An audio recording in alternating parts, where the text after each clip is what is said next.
there's so much standing, kneeling, and sitting in church. Why do we do all that?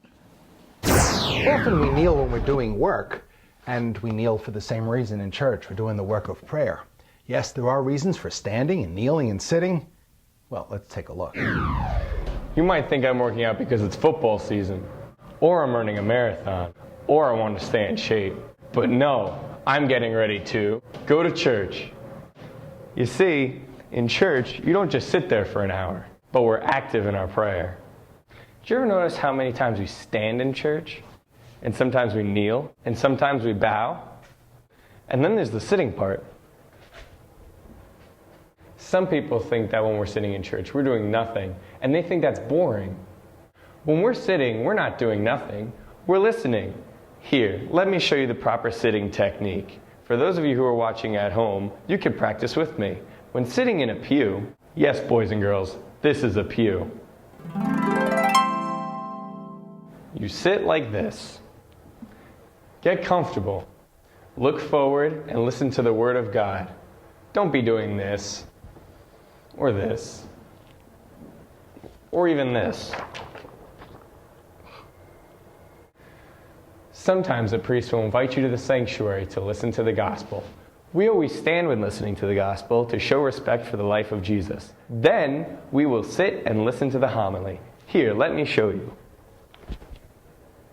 Once again, sit up straight, listen with both ears, and look forward. Don't talk to other kids.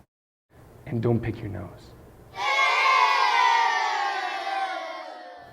Remember, everyone can see you sitting and listening up there, so do your best.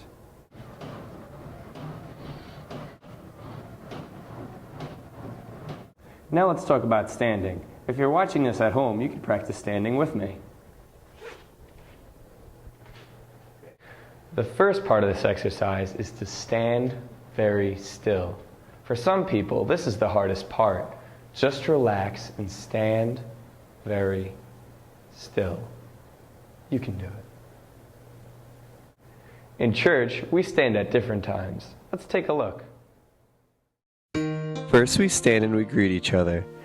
It's good to know the people around us so we could pray as one family. We stay standing as the procession begins and we sing the opening songs together. We stay standing as we make the sign of the cross and during the opening prayers.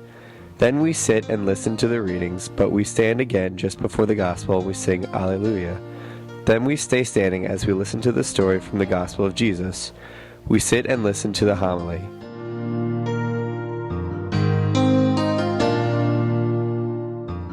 We stand for the creed, we sit for the collection, and as the gifts of bread and wine are brought forth, we stand for the start of the Eucharistic prayer and the Holy Holy.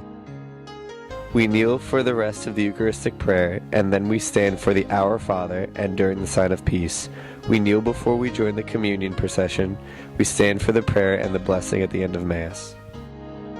There are a few more things to do with our bodies at church. We make the sign of the cross. We ask God to bless our minds, our mouths, and our hearts. Sometimes we bow. And sometimes we fold our hands in prayer. And sometimes we share the sign of peace. Those are just some of the actions we do to pray in church. Practice these actions at home, and you will become better. You'll see it's more enjoyable, and you'll set an example for the younger kids on how to pray in church. I'm sure you'll do great. See you in church.